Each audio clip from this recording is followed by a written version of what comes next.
Hi everyone, నా స్టైల్లో పప్పు ఎర్రపప్పు టమాటా ఎలా చేయాలో చెప్పేసారా నోట్ చేసుకోండి. ఫస్ట్ ఏంటంటే ఎర్రపప్పు బాగా వాష్ చేసుకొని దాన్ని కుక్కర్లో వేసుకోవాలి. కుక్కర్లో వేసుకున్న తర్వాత అందులో ఉప్పు, కారం, పసుపు అండ్ టమాటో కూడా వేసి మంచిగా ఒక 3 విజిల్స్ రానివ్వాలి. సో ఇదేంటంటే ఈజీ రెసిపీ, తొందరగా క్విక్గా అయిపోతుంది.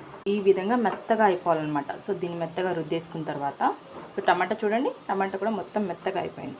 పోపు పెట్టేసుకుందాం. సో ఆయిల్ వేసి అందులో ఆవాలు, జీలకర్ర అండ్ ఒక 2 ఆనియన్స్. ఇది మెయిన్ ఇంగ్రీడియంట్ అనమాట, దీనివల్లనే మంచి టేస్ట్ వస్తుంది. అండ్ ఇంకోటి ఏంటంటే ఎండుమిర్చి, కరివేపాకు, ఎల్లిగడ్డ ఇవన్నీ కూడా వేసుకోవాలి. బాగా రెడ్డిష్ అవ్వనివ్వాలి. ఎంత కావాలో అన్ని వాటర్ యాడ్ చేసుకోవాలి. సో కావాలంటే కొంచెం చింతపండు కూడా యాడ్ చేసుకోవచ్చు. నేను ఇక్కడ జీలకర్ర పొడి వేస్తున్నాను. సాంబార్ పొడి, జీలకర్ర పొడి అండ్ కొత్తిమీర యాడ్ చేసుకొని ఒక కొంచెం మసాలాతో పెట్టుకొని తీసేస్తే వేడి వేడి పప్పు రెడీ. టమాటో పప్పు మాయగా